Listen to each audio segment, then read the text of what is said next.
Hi friends, hey, welcome back to the Expeditionary Johnny channel. Hey, if you're new to my channel, you'll see here that the theme of my channel is removing obstacles to outdoors. Typically that means things like time, ideas, and maybe equipment, all right? And today we're talking about ideas, okay? On today's expedition, we're gonna go travel to the past. We're gonna go out to Fort Atkinson, which was out here in the middle of nowhere out here on eastern Nebraska.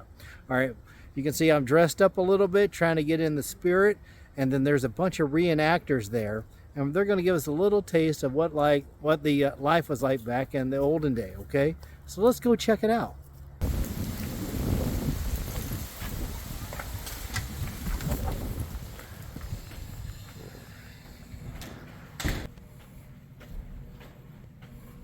Originally named Camp Missouri, Fort Atkinson was used as the gateway to the West from 1819 to 1827 to protect the American fur trade.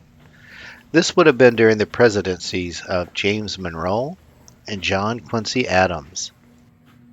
All right, so I see the canvas tents, and then we got the fort over there, and we're gonna walk out this way.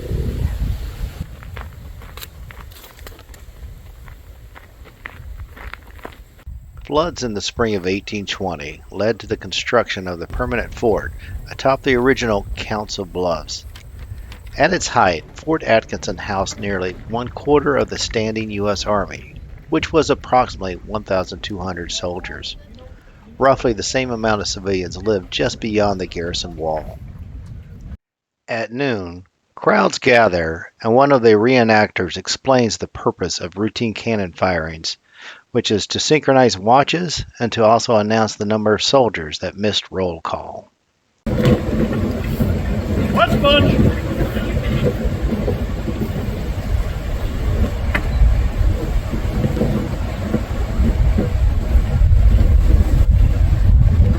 Rice bunch.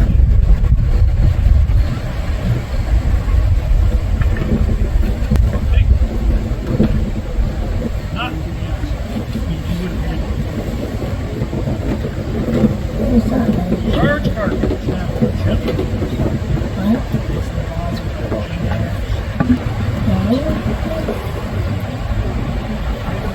As with any explosive, the harder you pack it, the more boom it's going to go.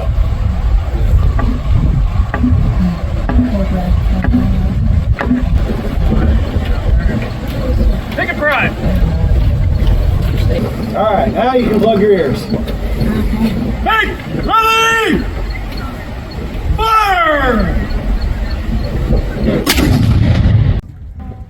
All right, so it is noontime here, so you can see we just did the firing of the noontime cannon, where they would then have a count off of the troops, and then you've got the looks like the honor guard, the cannon crew marching off there to do their orders. I guess it's lunchtime now.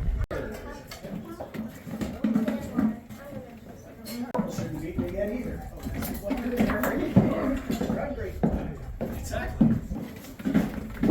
Technically, you know anywhere else. Yeah. This is where they serve. This is the mess hall, not where you dine.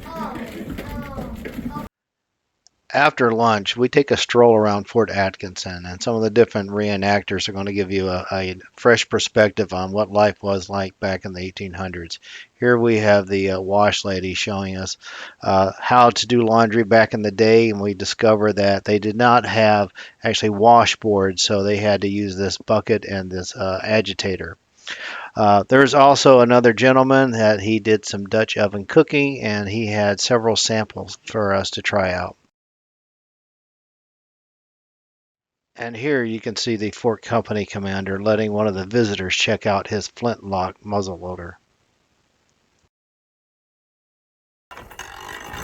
Now after that little tour, I was given the opportunity to help make some fresh apple cider.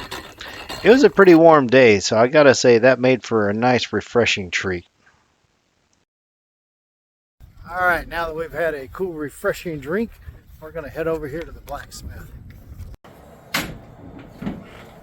And first it's designed, and then it's millions of pounds worth of hardware all over the world to their colonies and trade partners.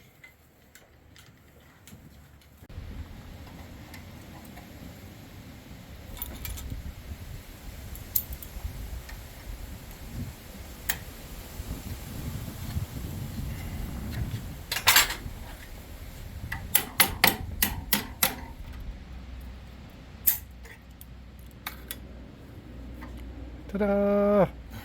Now, what a great day that turned out to be. I am so happy we went up there. We got to learn a little bit about the past, and now it's my turn. So I'm out here in the woods, and you can see I'm dressed up, trying to be as close to period specific as I can be. And we're going to do a little bit of cooking with some of the equipment that they might have had back in the day. So let's get a fire going, and let's cook up a meal. So to start fire back in the Fort Atkinson's day, they would have used flint and steel. So let's grab our container of char here. Grab a piece of char cloth.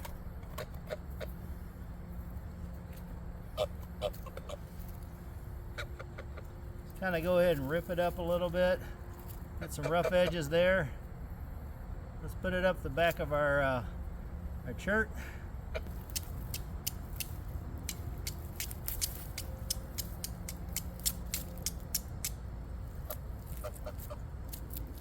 There we go. We got our char cloth lit.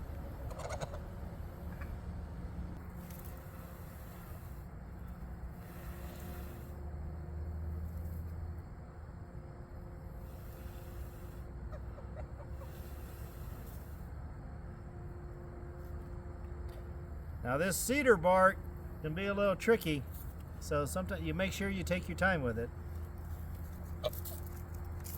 All right, so one of the benefits of being a man that travels with geese is that my companions bring a sense of calmness, all right?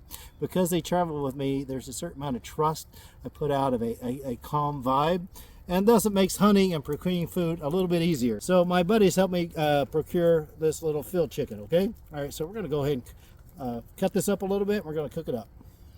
We're gonna keep the seasoning simple, salt and pepper. Now to cook this up, I got the help of my friend Blacksmith Joe. I met him down in Kansas, and he made me this little trivet, this little stand. So we're gonna go ahead and put that over our fire. Yeah, I really like this because it's tall enough and stable enough where I can continue to add wood underneath it to go ahead and keep feeding our fire. And of course, being consistent with the utensils of the day, we're going to use a little cast iron pan. I don't know if he's aware of it, but it appears one of Tom Garvey's relatives moved out west before he moved to Las Vegas, because I was able to go ahead and pick up this bottle of olive oil out there at the at Fort Atkinson store. So let's go ahead and oil up our pan a little bit. Ooh, that looks pretty hot. And let's add our birds to it.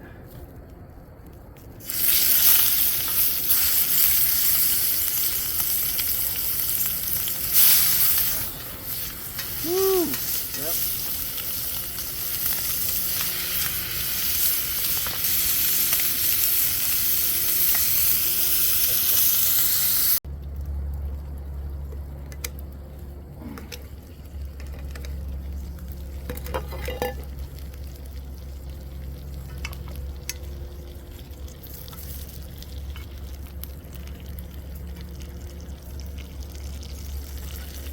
I think we're done. We got us some dinner. All right, so we got us some field chicken cooked up in our cast iron pan. Used a little bit of olive oil from our friend Tom Garvey, the keto cook. All right, let's go ahead and do a taste test. Oh yeah. I don't think you're going to get anything better out of a restaurant. This is outstanding. So good. A little salt and pepper over a campfire. Fantastic. All right. So that wraps things up here. All right, so we had a great outing today. I hope this gives you guys ideas. Go out, go ahead, go out. See what adventures in your area. Whether it's recreations, there could be Renaissance gatherings, but go ahead and check it out and let us know what you think. Take care and have a good one. So one of the benefits of being a man that travels with geese is that my companions help bring a sense of calm.